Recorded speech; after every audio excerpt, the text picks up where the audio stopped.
All systems go. Clear for liftoff.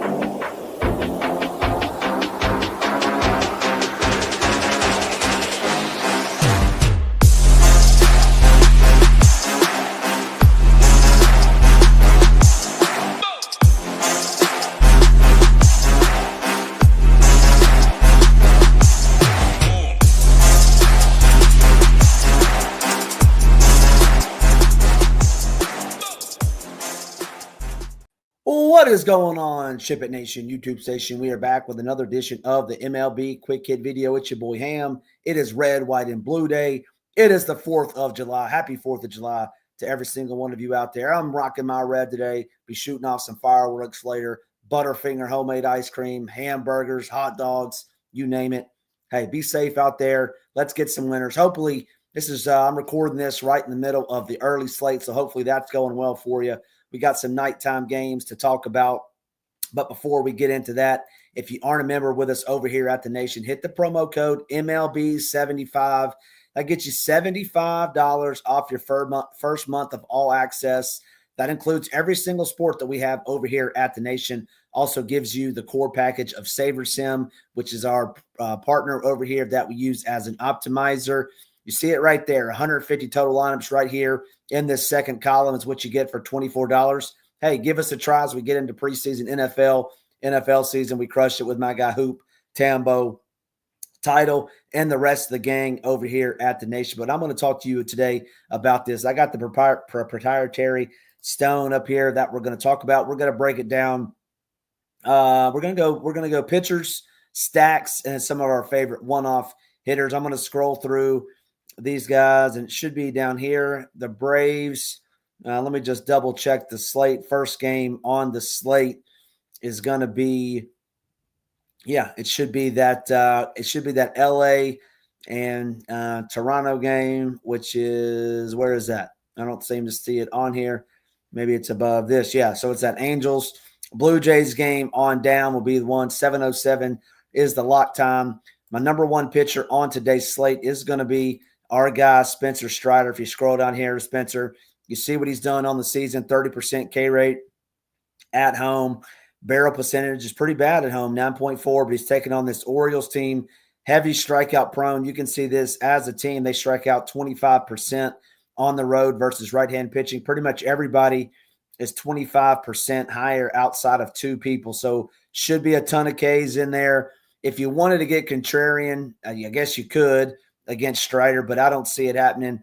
10K on DK, 9.5 on FanDuel. I think he'll be super popular over there at that lower price on FanDuel. But Spencer Strider is SP1 for me on today's slate.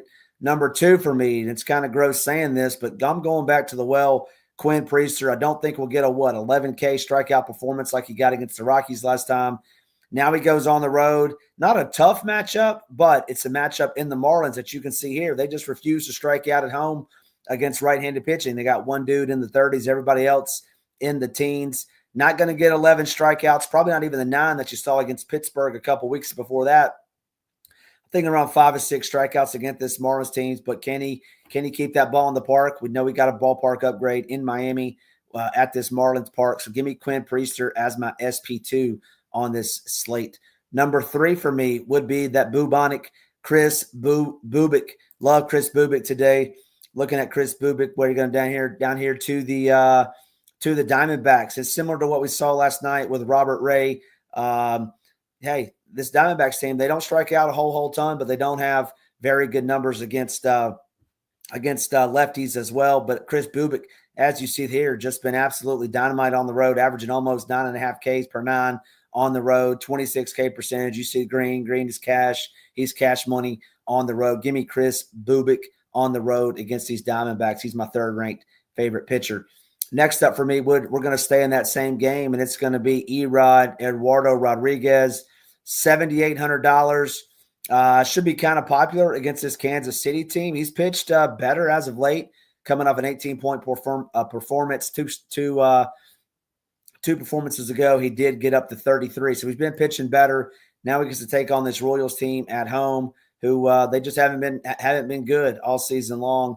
As you can see there, he would be number 4 for me. And then last but certainly not least is that first game that I wanted to talk about. It's going to be our boy Eric Lauer. And Eric Lauer, coming into the season, it was a guy that we loved picking on, right? Wasn't very good. I think he's gotten better. He's, hasn't been dominant by any stretch, but he's been better. Should see somewhere between 4 to 6 innings. Obviously, we hope it's the latter, right? We hope he at least goes 5, so he's eligible for the win. But he's been hovering right around there, in that 4 to 6 range. The thing about him though is he can rack up those Ks in bunches. Had an 8K per there earlier in the season, a couple 6s and 5s, and you see what these Angels do on the road versus lefties. In Trout and Ward, limited sample size, I get it, but they're still up there. They're going to strike out in droves, 3 out of every 10 times or 4 out of every 10 times if you're looking at Trout. So Eric Lauer, for his K upside, DK only would be where I would play Eric Lauer as an SP2. I would not go there in FanDuel myself. Those are the top 5 ranked pitchers for me. Let's move into some of these stacks. And I'm going to give you 5 stacks, a value stack and a low-owned stack. Number 1 for me on today's slate would be those Detroit Tigers, Hoops' favorite team. The Tigers, they did pretty good last night. I think they played the Nationals. I don't think they won, but they still put up a bunch of runs, a couple bombs going off. I know Torkey went yard and OG Rising was over there loving life when Torkelson went yard. But going up against Slade Cecconi, what I don't like about Slade is that he gives up a ton of fly balls, tons of barrels to righties and lefties. So it's righties and lefties galore for me. We have Parker Meadows down there in the 8. I mean, that's fine. Baez is fine. This Tigers team, they're my favorite stack. They're not going to be very popular because of some of the other big boys that we got on the slate. But give me these Tigers. Really like them tonight on this slate. Number 2 for me, and I'm kind of hesitant when I say this because they always scare me because I think they're going to get some ownership. But it is these San Francisco Giants playing on this Cracker Jack Park in Sacktown. What up, NoCal? And we're going to get the Giants tonight. They're going to be heavy ownership. JP Sears is a southpaw. Not a great pitcher. But look at this blood red, as Nades like to say, all up and down on the road. Decent sample size too, right? 40-plus appearances on the plate. I'm going to be lower on the Giants. But I still think they grade out well. You see they got a 5 implied run total there. JP Sears is not very good by any stretch, so don't say I'm saying that. But Giants scare me on the road. If you want to get super contrarian in a single entry, something like that, JP Sears as a pitcher, don't hate it going up against this Giants team just to get uber leverage that you're going to get against this Giants team. But they grade out as the number 2 rate stack. Number 3 for me, and this sounds even grosser than that, is going to be those Chicago White Sox. We see the White Sox and what's going on. Oh, it must be that they're playing the Colorado Rockies, and boom, there they are. Almost a 6 implied run total. We probably haven't seen that all season. Going up against Antonio Centelza. Man, he's just been bad, right? Last game, I think it was in Milwaukee, got blown up. He did pitch decent a couple outings ago against those D-backs, but give me these White Sox. It's more minis for me personally. I don't love them, but hey, they got a big implied run total and they got a terrible pitcher. So yeah, number 4 for me would be those Dodgers, Jesco Doyers. Hey, it's once again more minis for me. I'd probably cut it off at maybe Tio Hernandez if he's in the lineup, which I'm assuming he is. Ohtani, Betts, Freeman, Smith, Tio, maybe Pahis right down there. Not Conforto, not Edmund, not Rojas if they're in. More minis for me, just strictly due to price. Or if you wanted a one-off Ohtani, never going to tell you not to do that. He's always a great play, but he is pricey. Number 5 for me would be the Brew Crew. Brewers going into Miami to take on this Marlins team, and Sandy Alcantara just can't do the darn thing anymore. 17% strikeout rate on the season. We know what these Brewers like to do. They like to slap the ball around, steal bases, manufacture runs, bunt them over, which is so tilting. But if you want to play small ball and think they can put up a crooked number, give me those Brewers as my 5th ranked stack. The value stack, my value stack and my low-owned stack are going to be the Angels as my value stack, and my low-owned stack of the day would be those Royals to get contrarian versus Erod. Let's move into some of my top hitters on the slate. And I don't really like the Giants as a full stack, but I don't mind picking off pieces. I'm going to start with my boy Willie Adames going up against a lefty-righty matchup Adames gets the nod there. $3,500 shortstop eligible. And his teammate, I don't mind either. Heliot Ramos, $4,400. I like those two guys in a mini or a one-off, depending on where you are in your roster construction. Talked about the Royals being a low-owned contrarian stack versus Erod. Give me some Sal Powell, Salvador Perez, catcher first base eligible. Great price. You just can't beat it at $3,100. Hasn't had the season that we all know and love from our boy Sal Powell, but hey, I don't hate him at $3,100. Let's just look at some things real quick.